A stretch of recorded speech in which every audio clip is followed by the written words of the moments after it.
উপস্থিত আছেন এখানে ট্যুরিজম বোর্ডের সম্মানিত প্রধান নির্বাহী জনাব মোহাম্মদ আবু তাহের স্যার, উপস্থিত আছেন কুদরতি খুদা স্যার, উনি একটু আগে বের হয়ে গেছেন। উপস্থিত আছেন এখানে মোহাম্মদ তরিকুল আলম, আনোয়ার হোসেন খান, প্লাস আরো যারা মঞ্চে উপবিষ্ট আছেন। আসলে আমি ঢাকাতে একটু নতুন, সবার সাথে পরিচয় হয়নি এখনো। তারপরে এখানে উপস্থিত আছেন রাঙামাটি প্রেস ক্লাবের সম্মানিত সভাপতি, এখানে উপস্থিত আছেন অত্র অনুষ্ঠানের যে সভাপতিত্ব করছেন কামাল ভাই, শামিমুল আলম, প্লাস আমার সামনে উপবিষ্ট যে ব্যক্তিগণ, সুধীগণ, আসসালামু আলাইকুম, শুভ সন্ধ্যা। আসলে আমি প্রথমে কৃতজ্ঞতা জানাচ্ছি যে আজকে এই জাতীয় পর্যায়ের একটা অনুষ্ঠান যেখানে আমাকে আমন্ত্রণ জানিয়েছেন, যার কারণে সবাইকে কৃতজ্ঞতা জানাচ্ছি এবং এই অনুষ্ঠানের সাথে যারা সংশ্লিষ্ট আছেন সবাইকে কৃতজ্ঞতা এবং ধন্যবাদ জানাচ্ছি। আমি খুব বেশি সময় নেব না, একটু সময় নিয়ে দু একটি কথা বলে আমার অনুষ্ঠান বক্তব্য শেষ করব। আসলে আমি যখন টুরিস্ট পুলিশ আমার পদায়ন হয় গত বছর এইরকম ডিসেম্বর মাসে, পদায়ন হওয়ার পরে আমি ডিসেম্বর মাসটা ছিল আসলে নির্বাচনের আগের মাস, যে ওই সময় আমি তেমন পর্যটক পাইনি। আমি পর্যটন নিয়ে কাজ করার সুযোগ পাই জানুয়ারির শেষের দিকে বা ফেব্রুয়ারি মাসে। তো ফেব্রুয়ারি মাস থেকে আমি গত অক্টোবর মাস পর্যন্ত ছিলাম। এই মাত্র 9 মাস সময় আমি ট্যুরিজম নিয়ে কাজ করার সুযোগ পেয়েছি। তো আমি যতটুকু দেখেছি তাতে আমার মনে হয়েছে যে ট্যুরিজম ডেভেলপমেন্টের জন্য যে কয়টা উপাদান দরকার প্রত্যেকটা উপাদানই কিন্তু রাঙামাটিতে আছে বা হিল ট্র্যাক্টে আছে।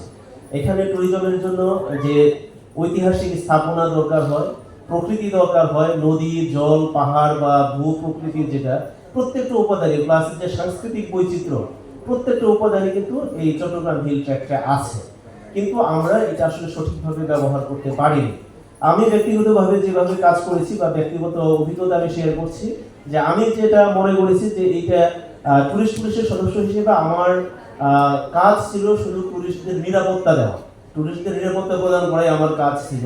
কিন্তু আমি মনে করেছি যে টুরিস্ট যদি এই এলাকায় অত্র এলাকায় না আসে তাহলে আমি কাকে নিরাপত্তা দেব। তো আমি এই বুথ থেকেই আমি নিজে চেষ্টা করেছি যে ট্যুরিজম ডেভেলপমেন্টের কাজ করা, যে বিশেষ করে প্রচার প্লাস এই ট্যুরিজম ডেভেলপমেন্টের জন্য যে অন্য অন্য কাজগুলো আছে এগুলো আমি চেষ্টা করেছি নিজে করার জন্য। যে প্রথমে আমি যেটা বলবো যে আমি প্রচারের ব্যাপারে এখানে শাখাওয়াত ভাই বলেছেন যে আমি এর আগে আমি যখন রাঙামাটি যাই তখন আমার ফেসবুকে ফলোয়ার বা এরকম 5,000-এর একটা বাইলিংস আছে, আপনারা জানেন যে 5,000-এর মতো আমার ফলোয়ার ছিল বা 4,500-এর মতো ছিল। আমি ওখানে গিয়ে পর্যটন যে স্পটগুলো আছে এই প্রত্যেকটা স্পট বা যেসব সুন্দর স্পটগুলোর ভিডিও ধারণ করেছি, ছবি তুলেছি, এমনকি এই পর্যটন স্পটে যাতায়াতের বিষয়গুলো সম্পর্কে জনগণকে জানানোর চেষ্টা করেছি। আমার বর্তমানে আমার যে ফেসবুক ফলোয়ার বা ফেসবুকে আমার বন্ধুর সংখ্যা বা ফলোয়ারের সংখ্যা প্রায় 25,000। তো এটা কিন্তু আসলে এই প্রচারের কারণেই হয়েছে যে আমরা ওখানে যে পর্যটন স্পটগুলো আছে স্পটগুলোর প্রচারের ব্যবস্থা করেছি, এমনকি ওখানকার যে সুযোগ সুবিধাগুলো আছে, ওখানকার যে বৈচিত্র্য আছে এই বৈচিত্র্যগুলো প্রচারের চেষ্টা করেছি। এতে আমরা বিভিন্ন যে পর্যটক এসছেন তাদের কাছ থেকে যে সব তথ্য আমরা পেয়েছি, তারা অনেকেই বলেছেন যে আসলে বাংলাদেশে যে এত সুন্দর সুন্দর পর্যটন স্পট আছে এই স্পট সম্পর্কে কিন্তু তারা আসলে জানেন না। না জানার কারণে তারা কিন্তু এইসব এলাকায় এক্সপ্লোর করতে পারেন নাই বা যান নাই। তো আমরা মনে করি যে আমাদের এই বিষয়ে কাজ করার যথেষ্ট সুযোগ আছে। তো আমি মনে করি যে এখানে পর্যটন কর্পোরেশনের চিফ স্যার আছেন, প্লাস যে আমাদের পর্যটন সংশ্লিষ্ট অন্যান্য যে স্টেক হোল্ডার আছে, এটা বর্তমান সামাজিক যোগাযোগ মাধ্যমের যুগ। এই যুগে কিন্তু প্রচারটাই আমার মনে হয় যে অনেক বড় একটা কাজ হতে পারে। তো আমি একই সাথে বলবো যে এখানে পর্যটন সংশ্লিষ্ট আরো স্টেক হোল্ডার আছে, আমরা এই স্টেক হোল্ডারদের সাথে নিয়মিত মিটিং করার চেষ্টা করেছি। পর্যটন সংশ্লিষ্ট যেমন এখানে হোটেল মালিক সমিতি আছে, আবাসিক হোটেল মালিক সমিতি আছে, রেস্টুরেন্ট মালিক সমিতি আছে, বুট মালিক সমিতি, চালক সমিতি, সিএনজি চালক মালিক বা এরকম বাস মালিক সমিতি আছে। প্রত্যেকটা স্টেক হোল্ডারের সাথে কিন্তু আমরা নিয়মিতভাবে বৈঠক করেছি প্লাস এখানে পর্যটকরা যাতে কোনো রকম কোনো অন্যায়ের শিকার না হয়। যেমন আমরা অনেক সময় দেখি যে কক্সবাজারে বিশেষ করে যখন কোনো বন্ধ থাকে বা পর্যটন মৌসুমের সময় ডাল ভাত ভর্তা ভাত খেয়ে তারা 500 টাকা 600 টাকা দিয়ে চলে আসে। এতে কিন্তু দ্বিতীয়বার ওই পর্যটক ওই অঞ্চলে যাওয়ার জন্য আগ্রহ হারিয়ে ফেলে।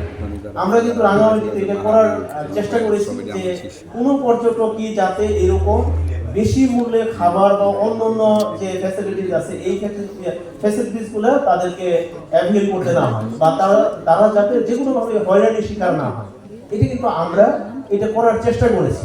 তো কতটুকু সফল হয়েছি সেটা সংশ্লিষ্ট যে স্টেক হোল্ডারগণ আছেন বা ওই এলাকার মানুষ বলতে পারবেন। তো আমরা বিশ্বাস করি যে পর্যটন পুলিশ বা টুরিস্ট পুলিশকে যদি আরেকটু এম্পাওয়ার করা হয় বা আরেকটু ক্ষমতায়ন করা হয়, তো সেই ক্ষেত্রে আমার মনে হয় যে এই পর্যটন সংশ্লিষ্ট স্টেক হোল্ডারদের সাথে আরো নিবিড়ভাবে কাজ করার সুযোগ তৈরি হবে। তো আমরা আর বেশি কিছু বলবো না। আমি মনে করি যে পর্যটন এটা বাংলাদেশের জন্য একটা বিশাল সুযোগ। সাগর ভাই বলে গেছেন যে রাঙামাটি লেকের যে আয়তন সিঙ্গাপুর দেশটির চেয়েও বড়। তো এই যে বা আমরা কাশ্মীরের ডাল লেকের কথা শুনি যে ডাল লেকের যে তারা যেভাবে এটাকে ক্যাপিটালাইজ করেছে, আমরা কিন্তু রাঙামাটি সেইভাবে ক্যাপিটালাইজ করতে পারি না। আমরা যখন ছাত্র ছিলাম, আমি চট্টগ্রাম বিশ্ববিদ্যালয়ে পড়ালেখা করেছি, তখনও সেই 90-এর দশকে যখন আমরা রাঙামাটিতে গিয়েছি, তখন পর্যটন কর্পোরেশনের যে জায়গাগুলো বা পর্যটন কর্পোরেশনের যে বিষয়, ওই বিষয়গুলো কিন্তু এখন পর্যন্ত একইভাবেই আছে। মানে এটা কিন্তু খুব বেশি উন্নয়ন হয় নাই। যে আমাদের যে সিম্বল অফ রাঙামাটি যে পর্যটনের যে ঝুলন্ত ব্রিজ পর্যটন কর্পোরেশনে, সেটা কিন্তু সেই আগের অবস্থায় আছে। কিন্তু একই সাথে যদি আমরা এটা কম্পেয়ার করি যে 90-এর দশকে রাঙামাটি যে পর্যটক যেত, কক্সবাজার সুন্দরবনে মোরলে সেম পর্যটক যেত, কিন্তু কক্সবাজারের পর্যটকের সংখ্যা কিন্তু ব্যাপকভাবে বৃদ্ধি পেয়েছে, বান্দরবনের পর্যটকের সংখ্যা বৃদ্ধি পেয়েছে, কিন্তু তুলনামূলকভাবে এই রাঙামাটির পর্যটকের সংখ্যা কিন্তু বাড়েনি। তো আমরা এইসব বিষয়ে আমার মনে হয় আরো ব্যাপকভাবে কাজ করার সুযোগ আছে। তো আমি পরিশেষে আবার এই আয়োজন